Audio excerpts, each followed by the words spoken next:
Thank you. I take this, huh? Yeah.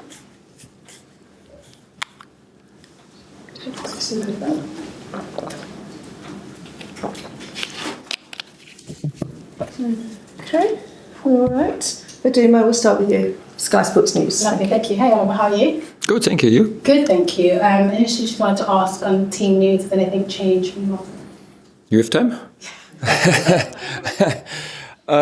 Yes, we suffer with several injuries. So let's start with the long term. It's Riad and Franca still out, and then it's Oliver Glasner is still out. Is Adam Wharton after his surgery is still out. Lerma is still out, and Nketiah is out, hamstring injury, and Will Hughes is suspended with the 5th yellow card. So yeah, quite tight squad.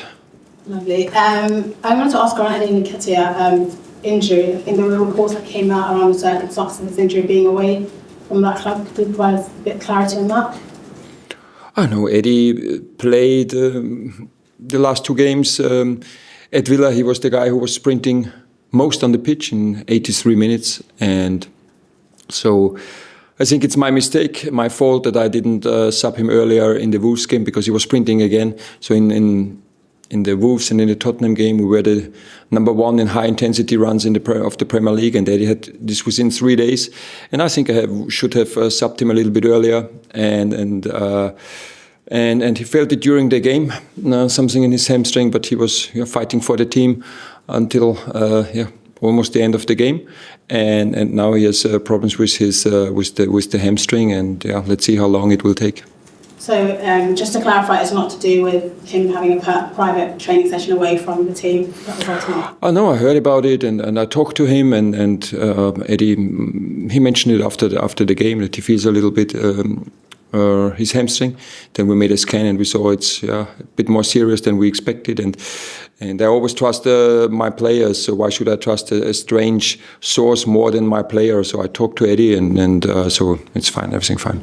Lovely, thank you. And I wanted to ask, I guess, around the last couple of games you've had in the Premier League and obviously in other competitions, just what has that done to team morale in terms of just, I know the first couple of games were quite tough, especially losing the way you have in some of them. Do you feel like the team was together a bit more and have shown really how resilient they can be under difficult circumstances? I think it's yes, we got the better result, especially with the win against Tottenham, but also we have to be honest to ourselves. So I think we could have won games before, which we didn't win, and we also could have maybe having a draw against Tottenham because they also had 2 big chances where Dean Henderson had 2 great saves, and the Wolves game maybe was similar to the Nottingham game. Both teams had chances. At Nottingham we didn't score from our chances and conceded 1. At Wolves, we scored 2 after set play. So I think we were always close to getting better results, and in the last games we got better results, and I think it's what I mentioned. We could increase our intensity in the game, and this is crucial for how we want to play. And it was difficult for the players without the preseason and starting immediately and finding this high intensity. And so maybe we needed this time to get the players fit or getting them into this shape that they can play this style. And so we did it really better in the last games. But I also think that in the games before, we were always close to getting better results. So we never were let's say, nervous about getting our results. Lovely. And just looking ahead to Fulham, what can you expect from them? I think in that game against Brentford, they really showed just their never die attitude is what Marco Silva credited, and I guess also being that super sub for them. Oh yes, but I think they had so many situations in the Brentford box that it was, let's say, a question of time, and when there is 8 minutes extra time added, it increases their chance to score a goal, because also they had many situations before where Brentford blocked the shots. I think at the end they had more than 20 shots to 4 or something, so they were very dominant in this game. And I think they play a really good season. Had an excellent start. then they also didn't have maybe the results they wanted. But overall, it's a very good team, clear structure, great manager, having a lot of pace. Both fullbacks with Robinson and Tete, a lot of pace. Iwobi, Nelson, Traore, whoever plays on the wing, a lot of pace. Then two clear number 9 with Jimenez or Muniz, Smith Rowe at 10, Pereira, also very good midfielders. They got Sunderberger, so they invested a lot in summer. And this is a really good team. But at the end, it's we play at home at Selhurst. We feel in a good shape. We have confidence in our back, and that means will be a typical Premier League game, I would say, like it's in this season. I don't expect being a team up 3-4-0 at halftime, so it will be a tough game for both teams until the end of the game. And of course, we hope that we have the better end. You've been here for a little while now. Have you caught on to the derby excitement? I mean, it's another derby you're going to be in against Fulham. It's just derbies, so for me it's stranger when we have to travel. So so it's I think 7 Premier League teams in London. So we have 12 derbies in a season, and no, I don't feel a special excitement that we play Fulham. So I'm really looking forward to meet Joachim Andersen again. Great guy. He had a very good time at Palace, and he was also a great player for me and for our staff since we arrived. But there will be no friendship during the 90 or during the 100 minutes. Lovely. Thank you. Best of luck. Thank you. Thank you. Sam from PLP. Oliver, nice to see you. Well, you mentioned Joachim there, so I'll start with him if I may. Obviously, he was a really important player last season, but like any player, there's an opportunity to exploit things maybe you know about other players in terms of weaknesses. Is there something you can use there going forward for this one where you'll be able to relay to your team that there is an aspect that you can look at there? I think there are no secrets anymore in about any player.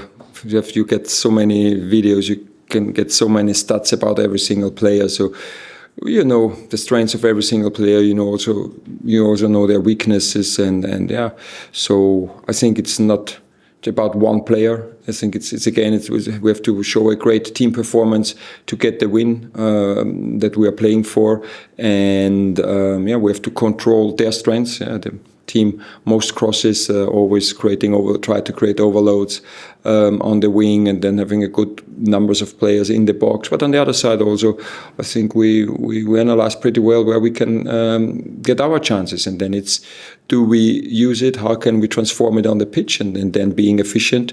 I'm really pretty sure, because this happens in every single game. We create chances, and then if we have the right efficiency, I think we have good chances to win the game. In terms of the players that you've got out, is one of the most difficult, one of the most challenging aspects of the job dealing with injuries, and how do you keep spirits high at times like this? I think I also mentioned it. It's always, you can see the glass half empty or half full. Yes, every manager, everyone in the club, in any club, wants all his players fit and available, and I think it's the same. Everybody wants to be healthy and not to be sick. So, but it's also a chance for other players to step up and to show that that we can work as a team. And I think our team did it excellent during the last week, and really a very tight schedule, 3 games within 6 days. Having 2 subs in the first half at Villa in the Carabao Cup, and also getting the win there, and then going to Wolves, and then it's I mentioned before the Wolves press conference, it's time to step up, and then we all of a sudden we scored 2 goals after set plays with 2 defenders. So I think we also this is what we should have done or could have done better in the first games, scoring from set plays, and now we did it, and so it's about the team performance. So yes, I would like to have everybody available, but I think especially in this phase of the year, November, and when I look forward to the schedule in December and January, I think it's the challenge for every club. But that's why we don't start with 11 players. So we have a squad of 20 on-field players. We have good youngsters from the academy. So we will have a very competitive squad tomorrow against Fulham, and we go for the win. I know confidence was something that you've spoken a little bit about this season. Does your team feel more confident, having got a good few results lately? Well, yes, it helped us. It helped, like always. You need the results, then you need the moment, and also the players could see, and we showed them that they found their intensity, and they are now have the fitness level you need. It would be easy, because then we don't need a preseason. We don't need to train. If everybody could do it straight from the beach, but it's not possible, so I think it was a question of time to play how we want to play, and it's still, and also we had a win and a draw, but we are still, I don't know, 17th or 16th or somewhere at the bottom of the league. So we have still many aspects that we can improve. I think we create a lot of chances. We were very stable in defending in the last games. At Wolves, we gave them too many clear opportunities. So that's also what we analyzed, and why, and how we can avoid this, or how we can do it better. And it's always about improving. But I'm really delighted that we have the basics back, we have the fitness level back, because this is always you need the basics, because otherwise, I was tell them, I think everybody in the staff, I think we are tactically really good, but we couldn't play a Premier League game because our legs won't do it again, and so this is what the players, they have their legs now, they have their mind now, because they got the results, and then it's to show it again. Finally, just a word on Marco Silva. He's always been very complimentary about you and the job that he's done so far this season. What have you made of it? I mentioned it before, he's a great manager, and it's a clear structure in the game, and also very variable, switching from a 4-2-3-1 to a 4-3-3, building up with a back three. It's very, and I like this, and I think it also shows that the Premier League is not just the best players of the world, but maybe also the best managers, because every team has a clear structure, and for me it's always nice to see. And that doesn't mean one structure is better than the other one, but it's just that every manager can implement his ideas and transform it and transport it to the player's mind. And so, Marco Silva does an excellent job there. Thanks, Sam. Okay, that's the end of the broadcast.